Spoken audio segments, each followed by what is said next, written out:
एक तरफ वोट देता है। आप लोगों के जो पूरा जो आपकी जो समीकरण है जिसमें कि अपर कास्ट है, ओबीसी, ईबीसी सब साथ में है, वो उसका काट आप लोगों ने ढूंढा और लालू जी से आप लोगों ने 30% से ज्यादा आप लोगों ने इधर बनाया। मगर आज जब थोड़ी एंटी इनकम्बेंसी भी है, कुछ माइग्रेंट लेबर इशू भी है, कोविड के माहौल में चुनाव हो रहा है, हो सकता है वोटिंग परसेंटेजेस लो हो, उसमें कुछ आपको लगता है कि इसमें कुछ गड़बड़ हो सकती है आपके आंकलन में? देखिए, आपका आकलन मुझे लगता है कि अभी आप बिहार गए नहीं हो। एक बार बिहार जाकर आइए। बिहार गए हुए बहुत सारे कार्यकर्ताओं को से मैंने फोन पर बात की, ग्रामीण अंचल के कार्यकर्ताओं से भी बात करी है। नरेंद्र मोदी जी ने मार्च से लेकर छठ पूजा तक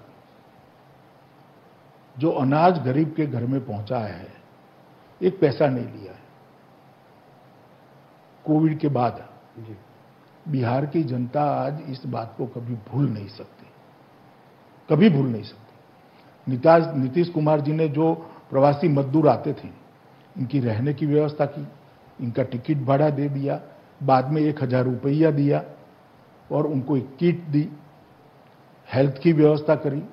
आज 96% रिकवरी रेट है बिहार का, देश में शायद सबसे ऊपर है। कोविड सब जगह फैला है, बिहार में भी फैला है, मगर 96% रिकवरी रेट है बिहार का। और आप समझते हो, बिहार जैसे राज्य में जहां स्वास्थ्य का खाका बहुत चरमराया हुआ था एक जमाने में, वहां ये अचीवमेंट प्राप्त करना बहुत बड़ी बात होती है। तो कोविड के कारण गुस्सा होगा, ये बात मेरे गले नहीं उतरती है। कोविड के कारण ढेर सारा फायदा हो। इसके अलावा 54,000 करोड़ की राशि बिहार सरकार ने खर्च करी है। मोदी जी ने हर जनधन अकाउंट में गरीब के घर में पैसा भेजा है, हर किसान के अकाउंट में 6,000 रुपया भेजा है, हर दिव्यांग के घर में पैसा भेजा है। और वो कोविड के समय में उसका जीवन यापन के लिए सहारा बना हुआ है। तो सरकार का ये जो संवेदनशील चेहरा है नरेंद्र मोदी जी का, चाहे नीतीश कुमार जी का, उसने कोविड से ग्रसित और कोविड से पीड़ित जनता को एक संवेदनशील राज्य, चाहे केंद्र हो या राज्य हो, संवेदनशील सरकार कैसी होती है इसका परिचय कराया। मैंने ये भी सुना है कि आपके इंटरनल सर्वेस कह रहे हैं कि वहां आज भी मोदी जी की एक बहुत बड़ी लहर है।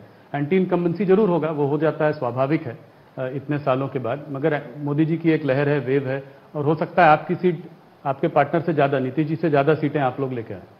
भैया, मोदी जी की लहर सिर्फ बिहार में नहीं है, देश भर में है, बिहार में भी है। और स्वाभाविक रूप से उसका फायदा सिर्फ हमें नहीं होता है, जदयू को भी होगा, क्योंकि जदयू हमारा साथी है, हम साथ में चुनाव लड़ रहे हैं। तो मोदी जी की लहर से सिर्फ बीजेपी की सीटें बढ़ेगी ऐसा नहीं होगा, जदयू की इतनी ही सीटें बढ़ेगी जितनी बीजेपी की बढ़ेगी। हम लगभग बराबर सीटें लड़ रहे हैं, एक सीट जदयू हमसे ज्यादा लड़ रहा है, बराबर सीटें लड़ रहे हैं। और मैं अभी भी कहता हूं कि आप कितना भी जवाब ढूंढने का प्रयास करिए, बिहार के अगले मुख्यमंत्री नीतीश कुमार जी। लोग ये भी कहते हैं कि जब अमित शाह जी चुनाव का नेतृत्व करते हैं तो वो मैदान में सिर्फ ए टीम लेकर नहीं बल्कि अपने साथ एक बी टीम लेकर भी उतरते हैं। तो काफी लोग चुनाव लड़ रहे हैं बिहार में, ओवैसी जी लड़ रहे हैं, वो उन्होंने काफी कैंडिडेट उतारे हैं, उसमें मुस्लिम वोट्स कटेंगे तो उसका फायदा आपके गठबंधन को होगा। देखिए, इस प्रकार से किसी भी राजनीतिक दल को बी टीम सी टीम कहना ठीक नहीं मानता मैं। सबका चुनाव में लड़ने का अधिकार है, लोकतंत्र है, 1700 पार्टियां हैं।